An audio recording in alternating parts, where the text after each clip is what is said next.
to Yesterday, Today, Tomorrow. My name is Mariana Cordier, and I am your host. This is the time for spring cleaning, but it could be hazardous to your health. That should not discourage you from doing your spring cleaning, but to be more aware about what materials we use and products. And after we're done spring cleaning, consider donating your unwanted items. We're going to have a conversation today with two people who are experts on this topic. My first guest is Maureen Kotlas. She's the Executive Director for the Department of Environmental Safety, Sustainability, and Risk, the University of Maryland, College Park. And Courtney Hall, CEO of Interfaith Works, located here in Montgomery County. Welcome, guys. Thank you so much for joining me. Maureen, let's start with you. What is really hazardous waste or hazardous materials? So hazardous materials really are many different types of chemicals, and they're found in products. In this case, we're talking about household cleaning products. They could be chemicals that are in products that are in your garage. So we often think of chemicals in industry or in laboratories, but they actually can be in your house as well. And so for those of us like me who don't really understand the differences, how would that equate differences, like, for instance, with hospital? I mean, that kind of waste. So if you're using any kind of chemicals or hazardous materials in businesses, and hospitals would be included in that, there are regulations that apply, and they come from the federal government and the state government. Household hazardous waste in Maryland is not regulated, but there are safety precautions you want to take when you're disposing of waste. So, like, you're deciding to clean something in your house, and bleach, I know, is a common product, but it has quite some amazing reactions to other things. Yes. That can be dangerous. Can you explain that to us? Sure. So bleach is one of the most hazardous products you probably have in your home from a cleaning perspective. You don't want to be mixing any cleaning products together, and bleach is the one that causes most of the problems. People think they're going to add another component like ammonia to bleach and get a better cleaning product. But what happens is it causes a gas, and the gas can cause health effects, sometimes really serious health effects. So you want to avoid any kind of mixing of bleach with any products like ammonia, like hydrogen peroxide. Those kinds of things will cause a problem for you. Yeah, I think I remember in law school, my brother was cleaning in the bathroom and a cloud yes, and poofed into existence. You hear stories about fire departments responding to calls at home where people pass out because they've mixed two cleaning products together. Bleach and ammonia is most common, and it causes them to faint, and it's not a good thing. You won't die probably from that, but it is something you want to avoid. What about in the garage? Because in the garage, I imagine there's a wider variety, and there might be fertilizer and. Well, probably the most hazardous material that you would have in your home would be in your garage, and that's antifreeze. So antifreeze is very, very dangerous chemical. It's something that you may have spilled even in your garage if you're filling a container in your car, or it just gets leaky over time because it gets old. You want to especially be careful with children and pets around something like antifreeze because it is a poison. It's going to cause very serious harm. So there are many other types of things you can find in garages too.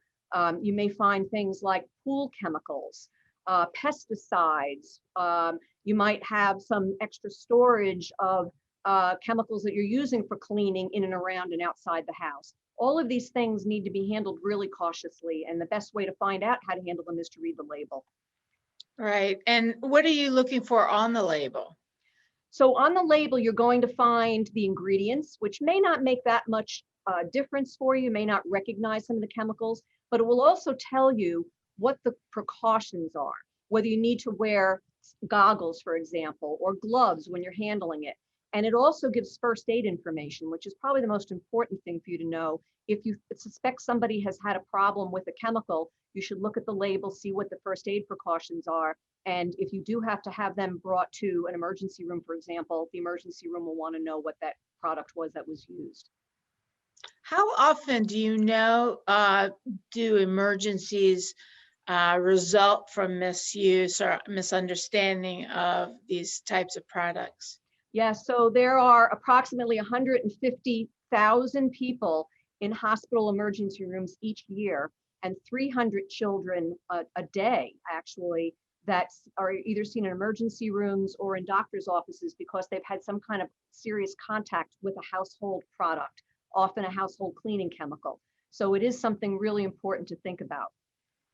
And I know growing up, there was always commercials and ads and stickers about poison control. Are they still around? Because I haven't seen that in a very long time. Yes, great question. So this is a really important phone number to have in your home posted visibly. So anybody, including a child if they needed to, could call the number. It's the National Poison Control Center hotline. And the number is 1-800-222-1222.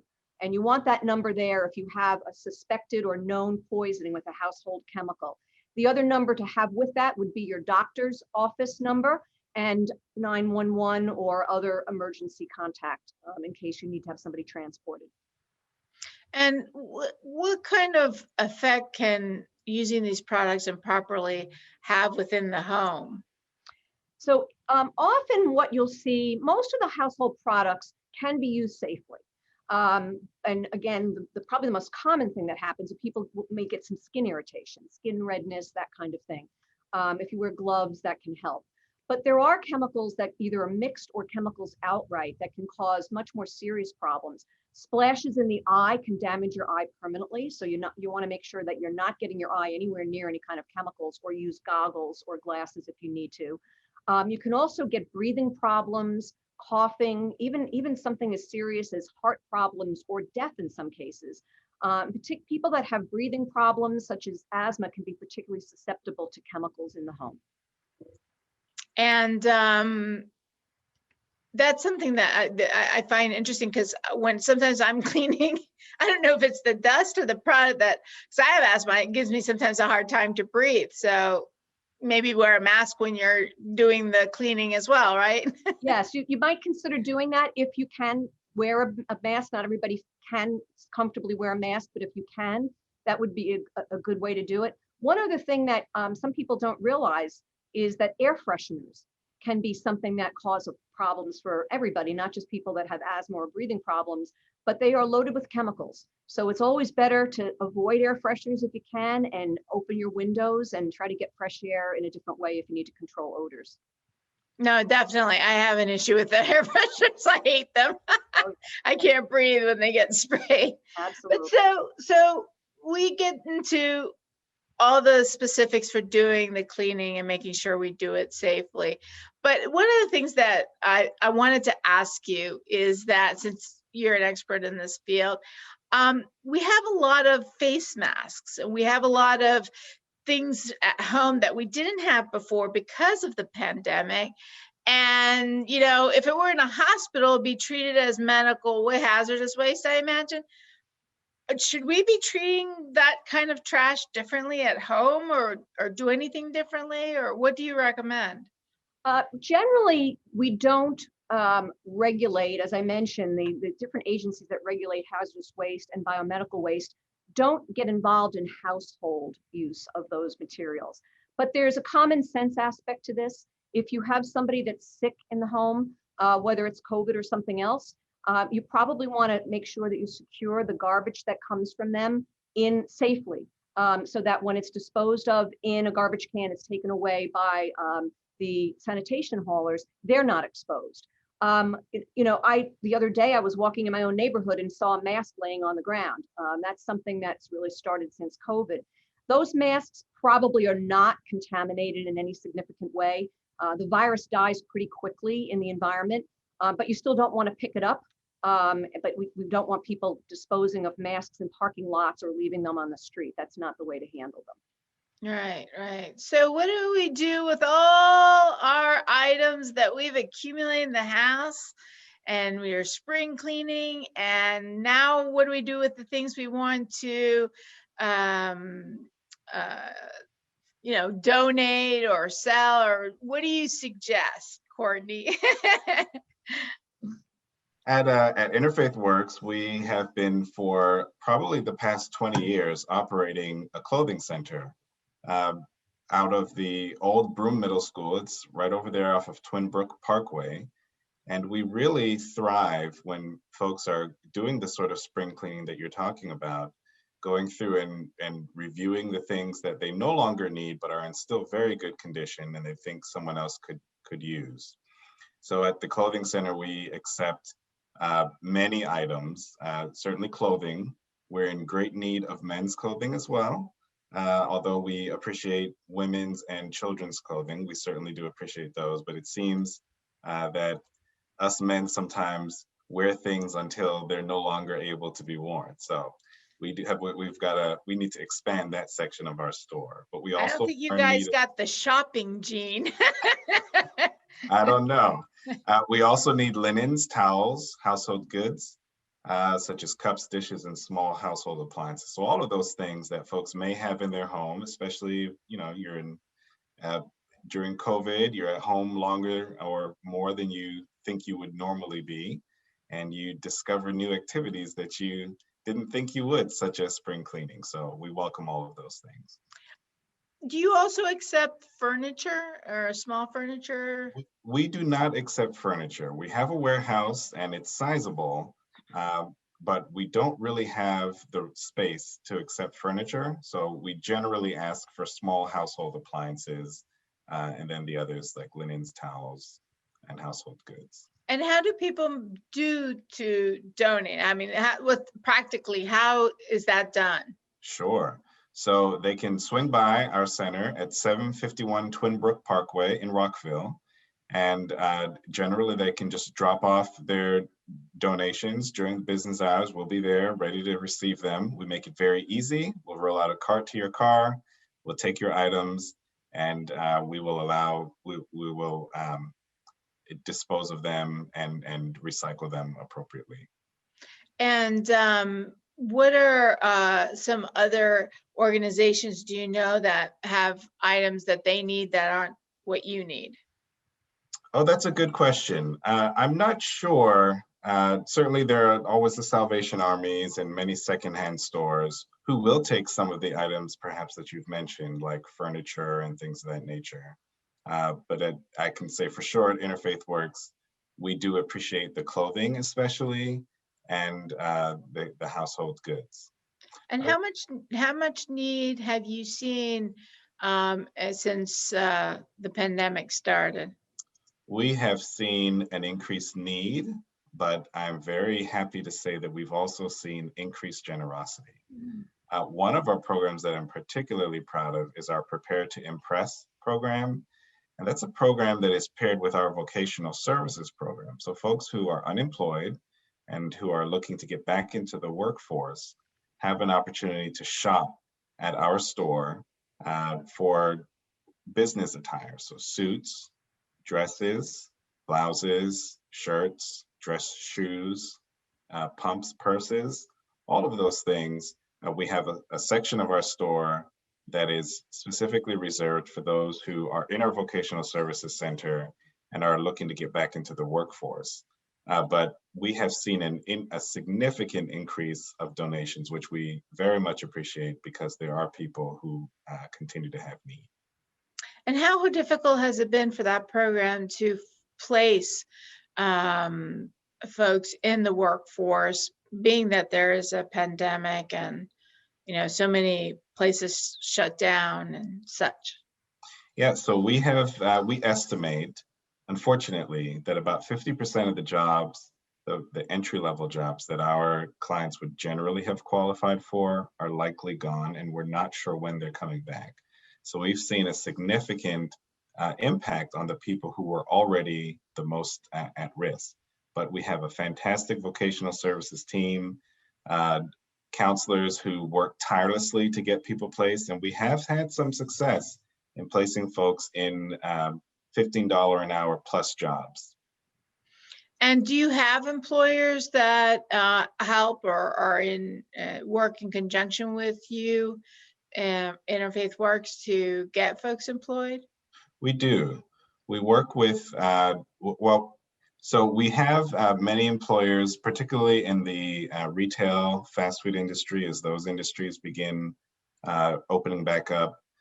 In the hospital settings, we have some people who are working in that setting as well. So we have a few employers who we know work well with our clients and who are hiring. But really, Mariana, we will place someone anywhere that they're interested in being placed, and anywhere where an employer will be happy to have them placed. And what other programs does Interfaith Work have right now going for addressing the needs in the community? We have a variety of programs. We run 2 of the only women's year-round shelters in Montgomery County. We also have a 3rd shelter that we run that is co-ed, so both men and women are have the opportunity to find when it's cold or whether it's too hot, and frankly not to be able to having to sleep on the street. We have 3 shelters that we run year-round to help to accommodate that need.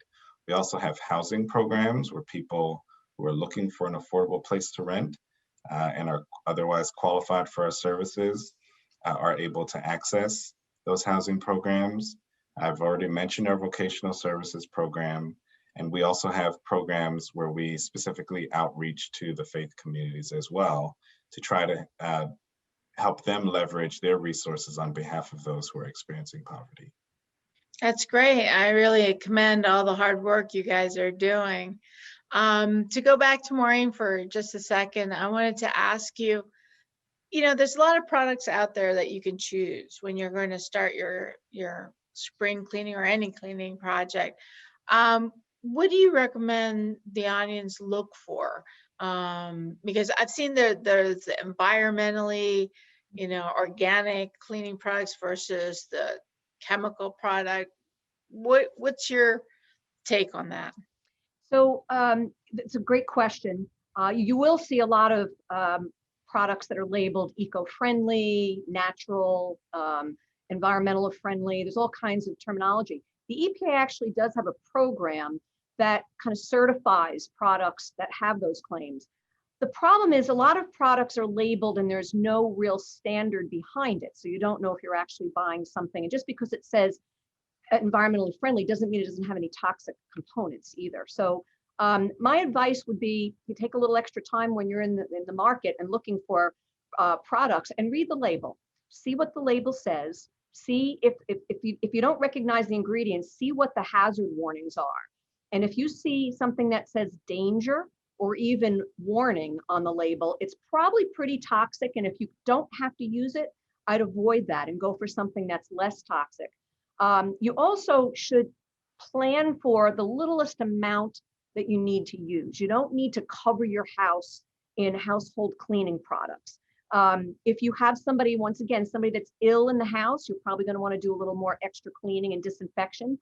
But if that's not the case, you really just need to do surface cleaning in a lot of cases, which is taking the soil off the surface of things. You don't need to do a lot of heavy disinfection in most homes. So my advice is to read the label and also think about what's the minimum amount I can use and still feel like I'm doing a good job in cleaning my home. And when you do use those products, and do they remain on the surfaces? I mean, is there a danger to touching a surface after it's been cleaned? If you put a cleaning product or a disinfectant onto a surface, often it will stay wet for a while, and that's fine, especially if you are disinfecting. You do want some wet contact time with the surface.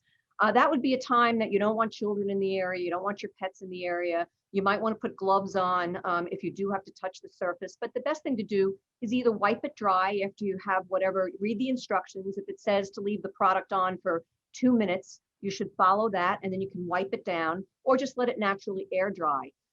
Some of these products are going to kind of evaporate into the environment and cause release what's called volatile organic compounds, or VOCs. These are actually gases. They're organic gases. They're not great for the air quality in your home, which is another reason why you want to kind of minimize how much you're using. So another great trick or tip is to ventilate. Open your windows, put the exhaust fan on in your kitchen or in your bathroom if you have one, and let the air naturally kind of dry the surfaces and also kind of filter some of that extra gases that are releasing into the environment. And you know, with kids and how they're curious and such, what's the best way to store those products? So you always want to store them in a locked cabinet of some type. When you have children that are of the age that might try to open cabinet doors and don't understand what's in them, you always want it in a locked cabinet. The other thing is to avoid putting the product, if you can, in another container. You want to keep it in its original container because that's where the warning labels and the first aid information is. If you do have to transfer it to a smaller container or a different container, put your own label on it so you don't accidentally pick up something that's water and think or something that's not water and think it is. But yeah, keeping children separate from chemicals is really the key, and keeping them in a safe, locked location or up high where they can't reach it is probably the best thing to do. And what are the challenges for disposing of these products, especially the ones in the garage? So most counties or local jurisdictions have some type of household hazardous materials return program or disposal program. If you check with the county, they'll tell you whether they do it daily, whether there are certain days of the year that they accept the household hazardous waste, whether you have to deliver them yourself.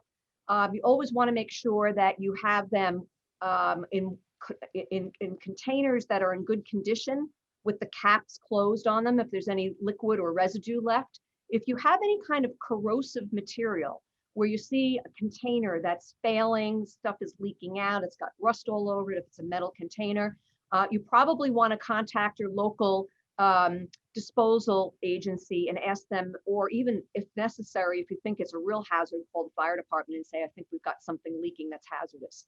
So it does happen. Homes can have things like that happen. It's always good to plan ahead and make sure you're disposing of things in a safe manner. Gotcha. And with regard to Interfaith Works, anything that you want to share with the audience to remind them that you guys need or want? Thank you, Mariana.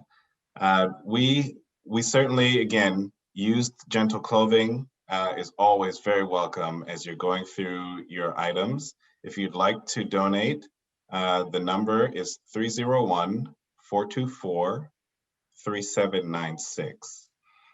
And we certainly appreciate the community support. We could never do this work without the intense support that we receive from Montgomery County. And if people don't have any kind items to donate, do you guys take cash donations? We absolutely do. Thank you for asking that. If folks What's are the website that they can go to donate? If folks are interested in donating, our website is iWorksMC. So almost like Interfaith Works Montgomery County. So iWorksMC.org. All right, so any of you out there thinking about making donations, think about Interfaith Works. It's a Montgomery County organization that does really great work. Well, I wanted to thank both of you. Thank you so much for being on the show and sharing such good information and expertise. And this is Yesterday, Today, Tomorrow. You will find us on YouTube, Facebook, and on Channel 21. So thank you. Until next time, everybody.